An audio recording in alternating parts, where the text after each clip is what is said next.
ఏంటా అమృతం మనకిచ్చే తత్వం ఎవరది, దేన్ని తెలుసుకోవాలి? ఇక్కడి నుంచి ఇప్పుడు మొత్తం భగవంతుడి యొక్క లక్షణాలు. అంటే భగవంతుడు సూర్యుడు, దాని అంగకాంతి, సూర్యుడి యొక్క కాంతి ఉన్నట్టుగా భగవంతుడు కృష్ణుడి యొక్క అంగకాంతి బ్రహ్మము. బ్రహ్మమును తెలుసుకున్న, బ్రహ్మము దాకా వచ్చిన, ఇప్పుడు మనకి సూర్యకాంతిని మనం చూస్తున్నాం అనుకోండి, చూసి చూసి చూసి అబ్బా ఇంత కాంతి వస్తుందంటే ఎక్కడి నుంచి వస్తుంది ఖచ్చితంగా చూస్తాంగా. కాబట్టి అక్కడ దాకా వచ్చిన వాడు చూస్తాడు ఎక్కడి నుంచి వస్తుంది ఈ కాంతి అని.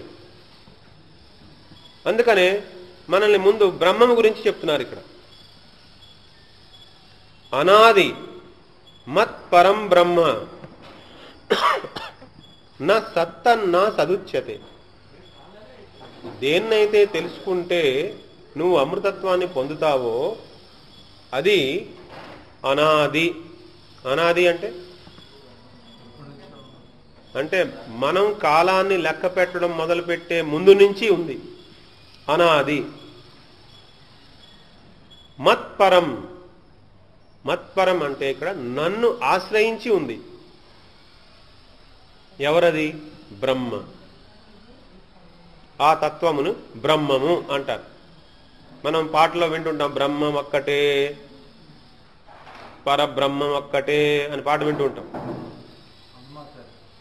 అంటే బ్రహ్మము అనే ఒక తత్వము నుంచి మొత్తం అందరూ వచ్చారు. ఈ సృష్టి అంతా బ్రహ్మంలోంచి వచ్చింది, సృష్టి అంతా బ్రహ్మములో ఉంటుంది, సృష్టి అంతా బ్రహ్మములో కలిసిపోతుంది అని మనకి ఉపనిషత్తు చెబుతుంది. ఈ బ్రహ్మము ఏంటి?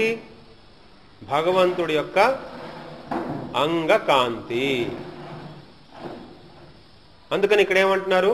మత్పరం. బ్రహ్మముకు చెప్పే ముందు ఏం చెప్పారు? మత్పరం, నన్ను ఆశ్రయించి ఉంటుంది. అనాది మత్పరం బ్రహ్మ. ఆ బ్రహ్మము ఏంటి? న సత్ న అసత్ ఉచ్యతే. అది సత్ అసత్ కంటే భిన్నం, అతీతం. సత్ అంటే మనకు కనిపిస్తుందంతా సత్ అనుకుందాం.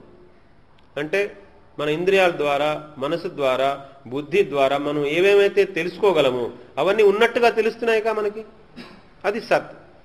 అసత్ అంటే దీనికి కారణమైనటువంటిది. మనకి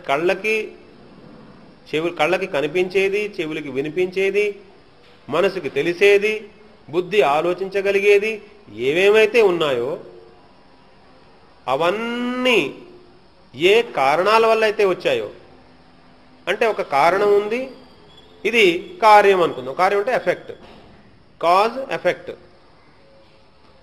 కనిపించేదాన్ని ఎఫెక్ట్, కనపడని దాన్ని కాజ్ అని మనం అనుకుంటే, అంటే కనిపించేది కార్యము, కనపడనిది కారణము అనుకుంటే, ఇక్కడ కార్యముని సత్, కారణముని అసత్ అన్నారు. సత్ అసత్ కంటే కూడా అతీతమైనది. చూడండి, మొత్తం విశ్వం అంతా బ్రహ్మములోంచే వస్తోంది, బ్రహ్మములోనే ఉంటుంది, బ్రహ్మములోనే కలిసిపోతుంది అంటున్నారా? కానీ బ్రహ్మము బ్రహ్మములాగే ఉంటుంది, మళ్ళీ అందులో ఇవి మార్పు చెందదు. కానీ మనకి కళ్ళకు కనిపించే ప్రపంచం ఎప్పుడు మారుతూ ఉంటుంది, ఎప్పుడు ఏది ఒకలా ఉండదు. ఇక్కడ ప్రతిదీ మారుతూ ఉన్నట్టుగా కనపడుతూ ఉంటుంది. కానీ బ్రహ్మము మారదు, అవికారి. ఈ అవికారి తత్వములో వికారం చెందుతున్న ప్రపంచం తేలుతోందన్నమాట, తిరుగుతోంది. అందులో అవికారి అయినటువంటి బ్రహ్మములో వికారాలు చెందుతున్న ప్రపంచం తేలుతోంది. ఎలా తేలుతోంది? అది మన బుద్ధి గ్రాహ్యం కాదు. అదే భగవంతుడి యొక్క శక్తి. ఇప్పుడు సూర్యకిరణాలు ఉన్నాయనుకోండి, మన కిటికీలోంచి కొంచెం చిన్న రంధ్రం ఉందనుకోండి, సూర్యకిరణాలు మన గదిలోకి వస్తున్నాయి, తలుపులన్నీ మనం మూసేసాం, కానీ సూర్యకిరణాలు మాత్రం చిన్నగా వస్తున్నాయి అనుకోండి, ఆ సూర్యకిరణాల్లో బోళ్ళన్ని కణాలు కనిపిస్తాయి మనకి. గాలిలో కణాలు అలా తిరుగుతున్నట్టుగా, అవునా కదా? ఆ సూర్యకిరణాల్లో ఈ గాలి కణాలు తేలుతున్నట్టుగా బ్రహ్మములో అనంతమైన లోకాలు తిరుగుతున్నాయి. ఈ అనంతమైన లోకాలన్నింటికి కారణానికంటే కూడా అతీతమైనది బ్రహ్మం. కారణాన్ని అసత్ అంటే కనపడదు కాబట్టి, కార్యాన్ని సత్ కనపడుతుంది కాబట్టి అని ఈ రెండింటికి, అంటే నువ్వేమేమైతే చూడగలవో వాటన్నింటికి ఏ కారణాలైతే ఉన్నాయో దేనివైతే నువ్వు చూడలేవో, అంటే నువ్వు చూడగలిగే వాటిని నువ్వు చూడలేని వాటిని, వాటి రెండింటికంటే కూడా వేరుగా అతీతంగా ఉన్నది బ్రహ్మము. ఆ బ్రహ్మము నన్ను ఆశ్రయించి ఉంది అంటున్నారు. మత్పరం అనాదిమత్పరం బ్రహ్మ న సత్తన్నా సదుచ్యతే. ఇక్కడి నుంచి భగవంతుడి లక్షణాలు, వీటి మీద మనం ఎన్నిసార్లు మన మనస్సును పట్టుకెళ్తే మన మనస్సు ఈ మాయ ప్రపంచంలో ఉండే లక్షణాల్ని కొద్ది కొద్దిగా వదిలేస్తుంది అన్నమాట. ఇవి మననం చేసుకోవడానికి భగవంతుడి యొక్క బ్రహ్మం యొక్క లక్షణాలు మనసు దాని మీద పెట్టి మనం భగవంతుడు చెప్పిన దిశలో మనం చూస్తే, ఇప్పుడు మీకు ఒక చిన్న ఉదాహరణ చెప్తే మీకు బాగా అర్థమవుతుంది. సపోజ్ మనం ఒక ఇంట్లో ఉన్నాం, మొత్తం తలుపులన్నీ వేసేసాం, కెట్లన్నీ బిగించేసాం, మొత్తం అసలు ఎక్కడ కాంతి లేదు, చీకటిగా ఉంది, చీకటి గదిలో ఉన్నాం. మనం ఎక్కడున్నాం ఇప్పుడు? చీకటిగా ఉన్న గదిలో ఉన్నాం. కొద్దిగా తలుపు తీసామనుకోండి, ఏమవుతుంది? కొంచెం వెలుగు వస్తుంది. పూర్తిగా గదంతా వెలుగుగా లేకపోయినా చాలా భాగం ముందు కంటే కొంత మెరుగ్గా ఉంటుందిగా. సపోజ్ మనం గదిలోంచి బయటకు వచ్చి బాల్కనీలోకి వచ్చామనుకోండి, ఎలా ఉంటుంది? అరే బయట చాలా వెలుతురుందే అని తెలుస్తుందా లేదా? అన్ని వైపులా చూస్తున్నాం, బోళ్ళంత వెలుతురుందే తెలుస్తుంది. ఇప్పుడు మనం పైకి చూసాం, ఈ వెలుతురంతా ఎక్కడి నుంచి వస్తోంది అని మనం చూస్తాం కదా. చూసామనుకోండి, అప్పుడు మనం సూర్యుడిని చూడగలం కదా.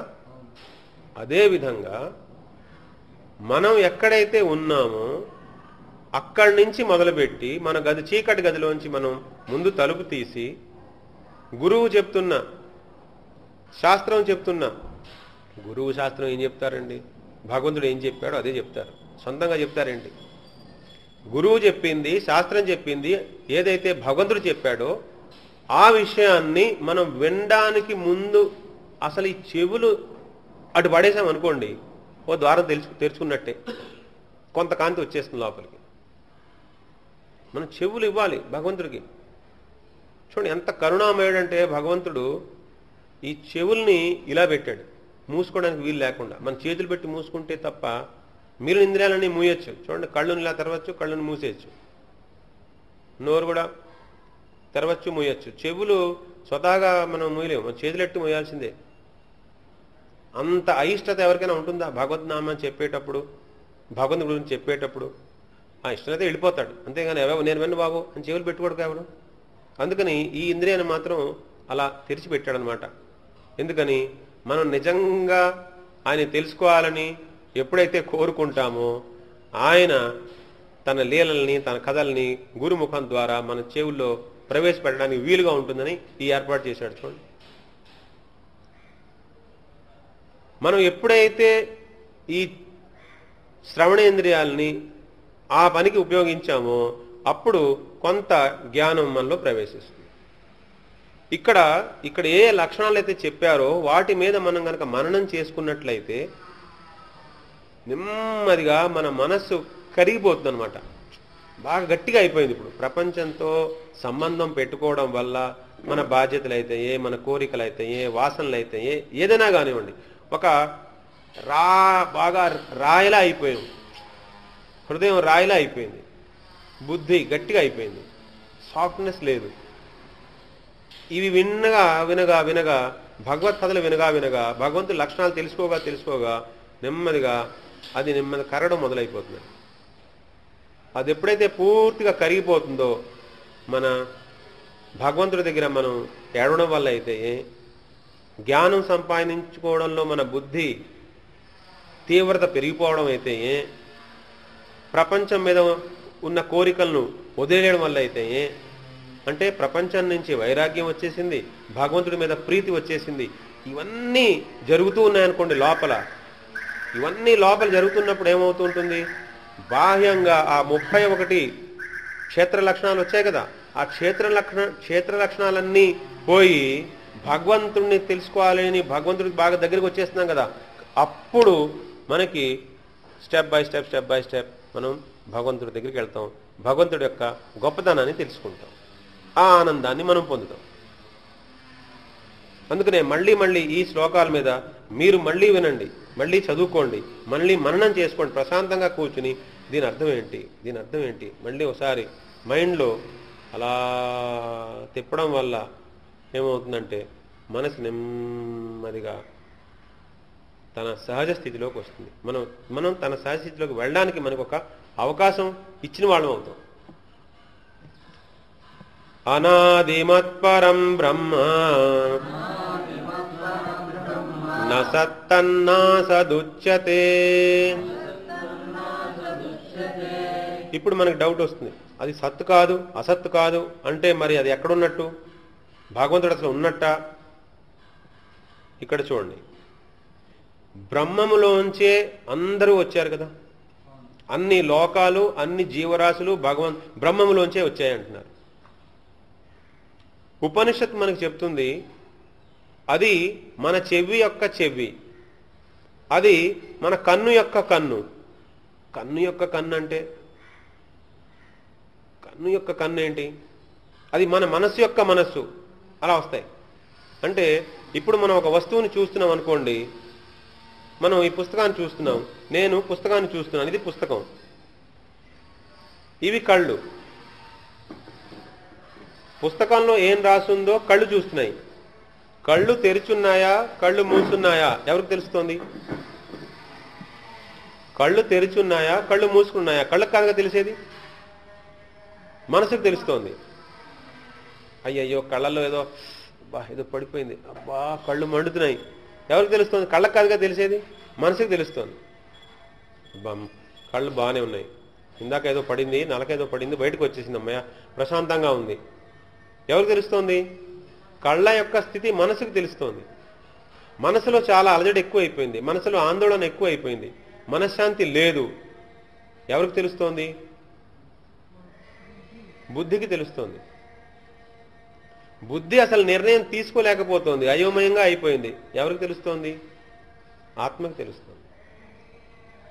నా బుద్ధి అయోమయంగా అయిపోయింది, తన నిర్ణయాలు ఏం తీసుకోలేకపోతోంది అని తెలుస్తోంది. అప్పుడు ఏం చేయాలి? అర్జునుడు ఏం చేశాడు? కాళ్ళు చేతులు వణుకుతున్నాయి, బుర్ర తిరిగిపోతోంది, గాంధీవం పడిపోతోంది, పెదాలు ఆరిపోతున్నాయి, ఒళ్ళంతా చెమట పట్టేస్తోంది, నోటమట మాట రావట్లేదు. ఎవరికి? ఎవరికో మామూలు వాడికి కాదు, అర్జునుడికి. మరి అప్పుడు ఏం చేశాడు ఆయన? భగవంతుడి శరణంలోకి వెళ్ళిపోయాడు.